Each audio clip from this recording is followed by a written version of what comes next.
नमस्कार दोस्तों, स्वागत है आपका इन्वेस्टमेंट फंड्स में। दोस्तों, ईस्टर्न लॉजिक का इन्फोवे का आईपीओ आने वाला है, तो आज हम इस आईपीओ का फुल रिव्यू करने वाले हैं। सबसे पहले देखेंगे कंपनी क्या करती है और कंपनी का क्या बिजनेस मॉडल है। सेकंड, कंपनी के फाइनेंशियल्स कैसे है, उसके ऊपर कितना कर्जा है वो चेक करेंगे। थर्ड, पीयर कंपैरिजन और वैल्यूएशन चेक करने वाले। वैल्यूएशन में हम लोग बेसिकली ये देखेंगे कि जिस प्राइस पे कंपनी आईपीओ ला रही है, क्या वो ओवर वैल्यूड है या फिर अंडर वैल्यूड है। फोर्थ, आईपीओ की डिटेल्स चेक करेंगे और लास्ट में हम लोग डिस्कस करने वाले हैं क्या हमें इसमें अप्लाई करना चाहिए या फिर अवॉइड करना चाहिए। तो आप शुरुआत से लेकर अंत तक इस वीडियो पे बने रहना। दोस्तों, कंपनी की बात करूं तो कंपनी 1995 में एस्टैब्लिश हुई थी और कंपनी का जो मेन बिजनेस है वो है retail business of electronics item. तो कंपनी सभी ब्रांड्स के जो है मोबाइल्स हो गए या फिर डेस्कटॉप हो गए, लैपटॉप्स हो गए, इसके अलावा printer, smart watches, accessories, MacBook, तो ये दोस्तों ये सभी आइटम्स जो है कंपनी अपने इनके रिटेल शोरूम से ऑल ओवर द कंट्री जहां से वो सेल करते हैं। इसके अलावा जो है तो आप डायरेक्टली जो है इनकी वेबसाइट पे जाके जो है ऑनलाइन शॉपिंग भी कर सकते हैं। तो यहाँ पे इन्होंने ऑनलाइन शॉपिंग का भी जो है यहाँ पे ऑप्शन दे रखा है। जैसे कि अगर आप देखोगे तो अलग अलग ब्रांड के आपको जैसे यहाँ पे जो है पीसी वगैरह देखेंगे, जैसे कि एसर है, फिर एप्पल के आईफोन से। इसके अलावा जो है उनके रिलेटेड जो भी एसेसरीज आपको अगर पेन ड्राइव वगैरह चाहिए या फिर हार्ड डिस्क चाहिए तो वो भी जो है यहाँ पे अवेलेबल कर रखी है। और कंपनी यहाँ से जो है हम लोग डायरेक्टली जाके इनकी जो कैटेगरीज है वो कैटेगरीज को सर्च कर सकते हैं और उसके अकॉर्डिंगली जो है हम यहाँ से कोई भी आइटम सिलेक्ट कर सकते हैं।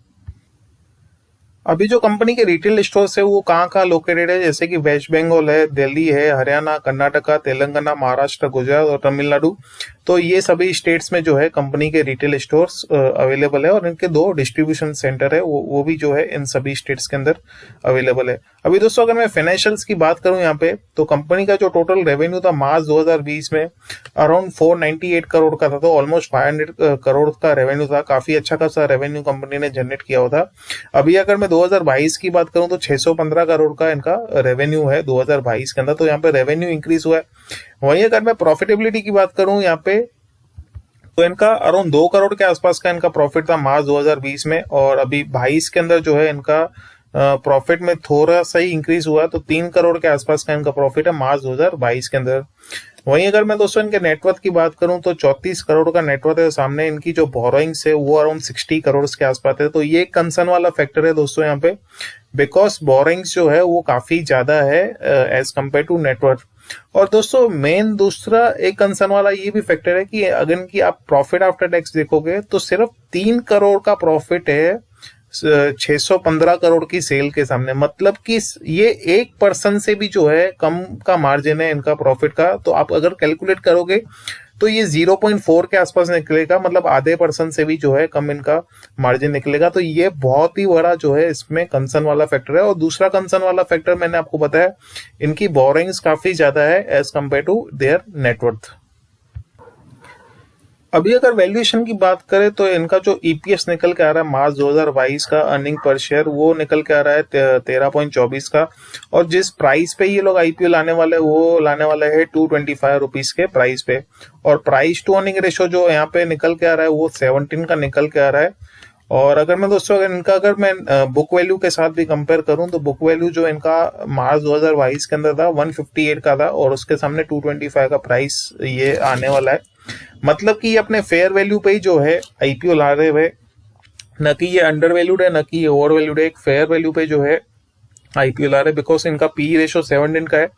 सेकंडली इनका जो रिटर्न ऑन नेटवर्थ है वो काफी कम है। अगर आप देखोगे तो 8.22% का रिटर्न ऑन नेटवर्थ है, बिकॉज इनका जो प्रॉफिटेबिलिटी जो मार्जिन है वो काफी कम है। जैसे मैंने आपको बताया कि 1% से भी इनका कम है प्रॉफिटेबिलिटी मार्जिन। और यहाँ पे कोई भी पीयर नहीं है जिसके साथ हम लोग डायरेक्ट कंपैरिजन कर पाए कंपनी के अकॉर्डिंग। यहाँ पे कोई भी पीयर लिस्टेड पीयर नहीं है, तो हम उनके साथ जो है प्राइस टू अर्निंग रेशियो या फिर रिटर्न ऑन नेटवर्थ है वो हम कंपेयर नहीं कर पाएंगे। लेकिन on the basis of the available figures ये प्राइस टू अर्निंग रेशियो जो है यहाँ पे एक फेयर वैल्यू पे देखने को मिल रहा है।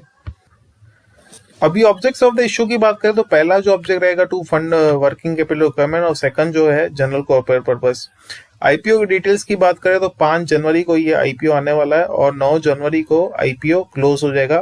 फेस वैल्यू रहेगा 10 रुपए प्रति शेयर। आईपीओ का प्राइस जो रहेगा 225 पर शेयर का रहेगा और लॉट साइज जो रहेगा वो 600 शेयर्स का जो है रहने वाला है। इश्यू साइज जो है अराउंड 17 करोड़ का है पूरा का इसमें जो है फ्रेश इश्यू जो है अराउंड 15 करोड़ का जो है फ्रेश इश्यू है, और बाकी के 2 करोड़ का जो है वो ऑफर फॉर सेल है, मतलब कि प्रमोटर्स कुछ हिस्सा अपना जो है बेच के एग्जिट करेंगे।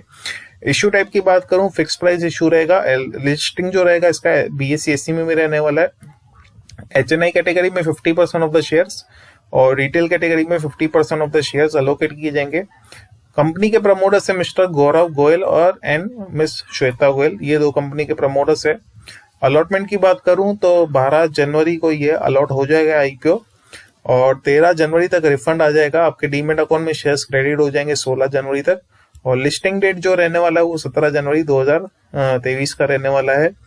रिटेल कैटेगरी में मिनिमम 600 शेयर्स के लिए, मतलब कि मिनिमम आपको 1,35,000 चाहिए होगा अप्लाई करने के लिए, और मैक्सिमम भी उतना ही है। और HNI कैटेगरी में इनकेस अगर आप अप्लाई कर रहे हो तो 1200 शेयर्स के लिए आपको मिनिमम जो अमाउंट चाहिए होगा वो 2,70,000 चाहिए होगा अप्लाई करने के लिए। अभी दोस्तों अगर मैं प्रमोटर्स होल्डिंग की बात करूं तो यहाँ पे IPO आने से पहले 100% ऑफ द जो होल्डिंग है वो प्रमोटर्स के पास थी, और IPO आने के बाद जो है 74% ऑफ द होल्डिंग जो है वो प्रमोटर्स के पास रहेगी। मतलब एक मेजोरिटी ऑफ द स्टेक अभी भी IPO जो है प्रमोटर्स के पास रहेगा IPO आने के बाद भी। तो ये एक पॉजिटिव चीज है कंपनी के लिए, क्योंकि जितनी ज्यादा होल्डिंग कंपनी के पास होती है उतना ही जो है प्रमोटर्स के पास जितनी ज्यादा होल्डिंग होती है उतना ही जो है प्रमोटर्स कंपनी को कंट्रोल कर सकते हैं। अभी IPO के कुछ पॉजिटिव्स और नेगेटिव्स के बारे में बात कर लेते हैं, उसके बाद जो है हम लोग डिसाइड करेंगे कि इसमें अप्लाई करना चाहिए नहीं। तो पॉजिटिव्स में ये कि इनके जो रेवेन्यू है और जो इनका प्रॉफिटेबिलिटी है वो यहाँ पे इंक्रीज हो रहा है, प्रॉफिट आफ्टर टैक्स इंक्रीज हो रहा है, रेवेन्यू भी इंक्रीज हो रहा है। सेकेंडली कंपनी काफी सालों से है, 1995 से है, तो काफी सालों का जो है इनको एक्सपीरियंस है in the similar line of business, तो ये भी जो है काफी पॉजिटिव चीज है। नेगेटिव में मैंने जैसे आपको बताया इनका बोरिंग्स जो है वो काफी ज्यादा है as compare to its net worth, तो वो एक कंसर्न वाला फैक्टर है। दूसरा मेजर फैक्टर जो कंसर्न वाला ये है कि इनका जो प्रॉफिट मार्जिन है वो काफी कम है, तो इनको आगे जाके ये जो है ये कितना सस्टेनेबल रहेगा उस पे एक जो है वो एक क्वेश्चन उठाया जा सकता है। बिकॉज यहाँ पे जो है रेवेन्यू तो नो डाउट कंपनी अच्छे से इंक्रीज करे, लेकिन इनका मार्जिन कम है और सामने बोरिंग्स ज्यादा है, तो आगे जाके जो है ये जो है कंपनी के लिए डिफिकल्टीज जो है इंक्रीज कर सकते हैं। बिकॉज जब तक आपकी बोरिंग्स कम नहीं होगी तब तक जो है आपका मेजोरिटी ऑफ द पैसा जो है वो इंटरेस्ट पेमेंट में जाता रहेगा, तो यहाँ पे कहीं ना कहीं कंपनी को अपनी बोरिंग्स रिड्यूस करनी पड़ेगी, और यहाँ पे जो है मार्जिन प्रॉफिट आफ्टर टैक्स जो है मार्जिन उसका इंक्रीज करना पड़ेगा। और दूसरी चीज दोस्तों यहाँ पे जो है इनका वैल्यूएशन, अगर ये थोड़े चीप वैल्यूएशन पे लाते तो हम इस IPO में सोच सकते थे अप्लाई करने के लिए, लेकिन इनका वैल्यूएशन भी जो है ऑन द हायर साइड है, तो उस हिसाब से दोस्तों यहाँ पे जो है आप इस IPO को जो है अवॉइड कर सकते हो। बिकॉज यहाँ पे देखो अगर इनका प्रॉफिटेबिलिटी अगर अच्छी खासी होती तो मैं आपको सजेस्ट करता कि आप अप्लाई कर सकते थे, लेकिन प्रॉफिटेबिलिटी मार्जिन भी कम है, बोरिंग्स भी ज्यादा है, उसके बावजूद भी कंपनी जो है थोड़े हायर प्राइस पे IPO ला रही है। अगर ये थोड़ा प्राइस कम होता है यहाँ पे वैल्यूएशन अगर ये चीप रखती ना तो फॉर श्योर इसमें अप्लाई कर सकते थे, लेकिन कंपनी ने इस केस में जो है स्कोप नहीं छोड़ा है, तो इसको आप चाहे तो अवॉइड कर सकते थे। ये मेरा दोस्तों सजेशन था, बाकी आप अपना रिसर्च कर लेना, उसके बाद ही डिसाइड करना कि आपको क्या करना है। तो आशा करता हूं दोस्तों कि ये वीडियो आपको पसंद आया होगा। अगर ये वीडियो पसंद है तो इस वीडियो को लाइक करना, और अभी तक आपने चैनल को सब्सक्राइब नहीं किया तो सब्सक्राइब जरूर करना। धन्यवाद।